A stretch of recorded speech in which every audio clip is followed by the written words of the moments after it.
கபில சந்திரசேனவின் மரணமும் வாக்குமூலமும் துறங்காத மர்மமும். இறப்பதற்கு முதல் நாள் மன அழுத்தத்திலேயே இருந்தார் கபில.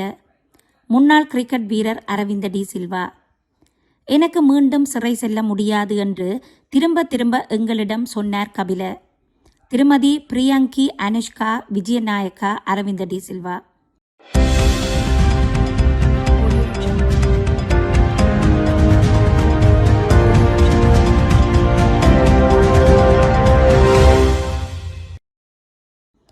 ஸ்ரீலங்கன் ஏர்லைன்ஸ் நிறுவனத்தின் முன்னாள் பிரதம நிறைவேற்று அதிகாரி கபில சந்திரசேனவின் மரணம் தொடர்பான நீதவான் விசாரணைகள் கொழும்பு கோட்டை நீதிமன்றத்தில் நேற்று செவ்வாய்க்கிழமை நீதவான் பாசன் அமரசேன முன்னிலையில் நடைபெற்றது.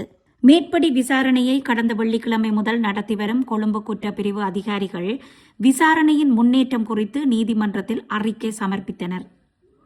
இதன் பிரகாரம் பிரேத பரிசோதனை தொடர்பில் 2 இணைப்பு ஆவணங்களையும் மேலதிக அறிக்கையையும் நீதிமன்றத்தில் சமர்ப்பித்தனர். இதன்போது உயிரிழந்தவரின் உடலிலிருந்து எடுக்கப்பட்ட இரத்த மாதிரிகளை அரச பகுப்பாய்வாளர் திணைக்களத்திற்கு அனுப்பி அறிக்கை கூற அனுமதி கோரியுள்ளனர். இதேவேளை கபில சந்திரசேன பாவித்து வந்த ஐபோன் 16 பிரமோ தொலைபேசியை பரிசோதித்து பார்க்க முடியாதுள்ளது. காரணம், அவர் கடவுச்சொல்லுக்கு பதிலாக தனது முகத்தையே, அதாவது ஃபேஸ் ஐடியால் லாக் செய்துள்ளார். எனவே போனில் உள்ள தகவல்களை திரட்டவும், யார் யாருடன் தொடர்பில் இருந்தார், இவருக்கு தொலைபேசி மிரட்டல்கள் இருக்கிறதா போன்ற விடயங்களை ஆராய முடியாமல் உள்ளதால் இந்த போன் தயாரித்த நிறுவனத்திடமோ அல்லது உரிமம் பெற்ற நிறுவனத்திடமோ ஒப்படைக்க தேவையான நடவடிக்கைகளை மேற்கொள்ளுமாறு கோரப்பட்டுள்ளது. இதேவேளை இறந்தவரின் கழுத்தில் அணிந்திருந்த கருப்பு நிற ஜிம்முக்கு பயன்படுத்தும் பட்டி அரசாங்க பகுப்பாய்வாளருக்கு வழங்கப்பட்டதா என வினவப்பட்ட பொழுது அது ஒரு சான்று பொருளாக நீதிமன்றத்தில் சமர்ப்பிக்கப்பட்டதாகவும் அதுவும் அரச பகுப்பாய்வாளருக்கு அனுப்பப்படும் என்றும் போலீசார் தெரிவித்தனர்.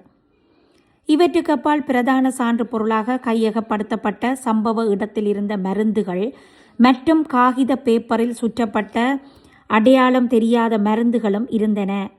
அவை அரசாங்க பகுப்பாய்வாளருக்கு அனுப்பப்பட்டதா என வினவப்பட்ட கேள்விகளுக்கு பதிலளித்த அதிகாரிகள், பிரேத பரிசோதனை நடத்திய மருத்துவ குழுவிற்கு அந்த மருந்துகள் அனுப்பப்பட்டதாகவும் அரசாங்க பகுப்பாய்வாளருக்கு அனுப்புமாறு மனுவின் மூலம் கோரப்படும் என தெரிவித்தனர்.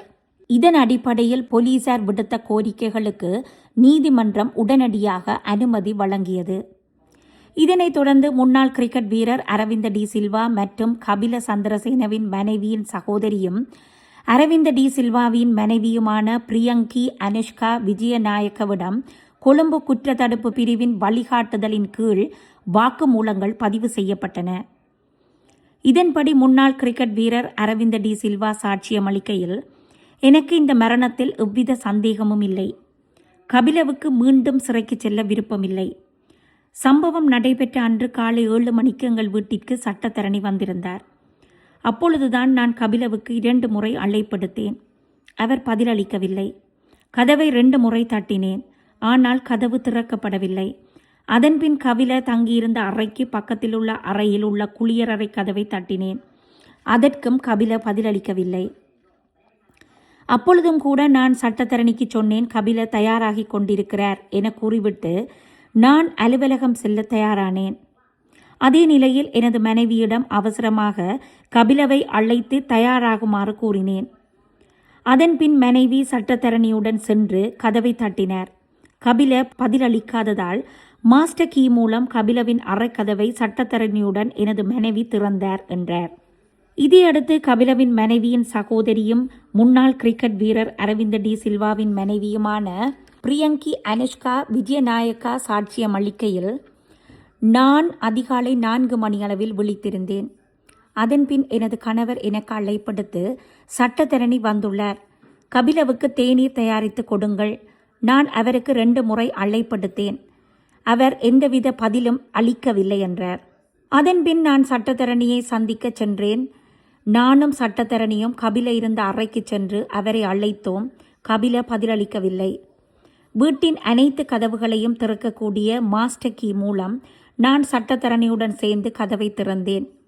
நான் அறைக்குள் 1 அடிதான் கால் பதித்திருப்பேன். சட்டத்தரணி அறைக்குள் சென்றுவிட்டு வந்து சொன்னார், கபிலவுக்கு உடல்நிலை சரியில்லை போலிருக்கிறது. ஆம்புலன்ஸ் ஒன்றை அழைக்குமாறு கூறினர். அதன் பின் வைத்தியசாலை ஆம்புலன்ஸுக்கு அவசர அழைப்பெடுத்து அழைத்தோம். அங்கிருந்து வந்த ஆம்புலன்ஸில் பெண் மருத்துவர் ஒருவர் வந்திருந்தார்.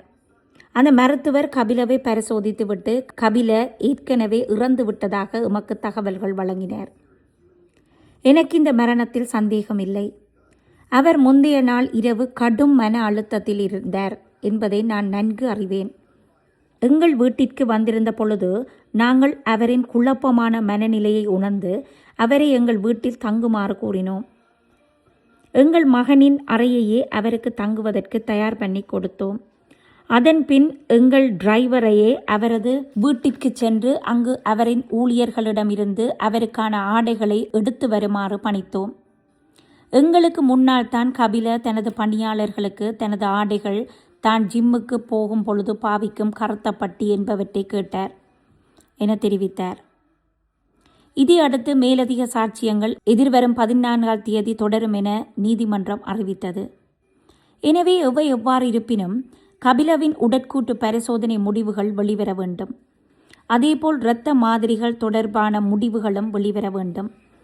இவற்றுக்கு அப்பால் அவரது iPhone 16 ப்ரோமோவில் உள்ள மர்மங்கள் வெளிவர வேண்டும். அது மட்டுமன்றி அவர் இறக்கும் பொழுது அருகிலிருந்த மருந்துகள் மற்றும் கடதாசியில் சுற்றப்பட்ட மருந்துகள் தொடர்பான பகுப்பாய்வு முடிவுகள் வெளிவர வேண்டும். பல துலங்காத மர்மங்களுடன் பயணிக்கிறது கபிலவின் மரண விசாரணை. காலங்கடந்த நீதி மறக்கப்பட்ட நீதி அல்ல. கபிலவின் மரணம் இன்று பல பாடங்களை உணர்த்தி நிற்கிறது. சாட்சியங்கள் சத்தமின்றி தற்கொலை செய்யும் கலாச்சாரங்கள் மெல்ல மெல்ல துளிர்விடுகின்றன. பிணையில் வெளியில் வந்தவர்களுக்கு பிடியாணை விடுத்து கைது செய்ய முற்படுவதை எண்ணி மன அழுத்தத்திற்கு சென்றிருக்கலாம் கபில. ஆனால் ஒரு வழக்கின் பிரதான சாட்சி தற்கொலை செய்து கொண்டுள்ளதா, அல்லது தற்கொலை செய்ய தூண்டப்பட்டதா, அல்லது கொலை தற்கொலையாக மாற்றப்பட்டதா என்ற பல கேள்விகள் உலாவத் தொடங்கிவிட்டன. திறந்த நீதிமன்றமும் அரச பகுப்பாய்வு திணைக்களமும் நல்ல ஒரு முடிவை மக்களுக்கு வழங்க வேண்டும் என்பதே மக்களின் விருப்பம். கபிலவின் ஒரேயொரு வாக்குமூலத்தால் முன்னாள் ஜனாதிபதி மஹிந்த ராஜபக்ஷ 2.5 மணி நேரம் குற்றத்தடுப்பு பிரிவில் வாக்குமூலம் வழங்கியிருக்கிறார். சட்டத்தில் உள்ள ஓட்டைகள் அடைக்கப்பட்டு குற்றவாளிகள் தண்டிக்கப்பட வேண்டும். கபிலவன் மரணத்துக்கு நீதி கிடைக்க வேண்டும். சாட்சி கொலைகளுக்கு முடிவு கட்டப்பட வேண்டும்.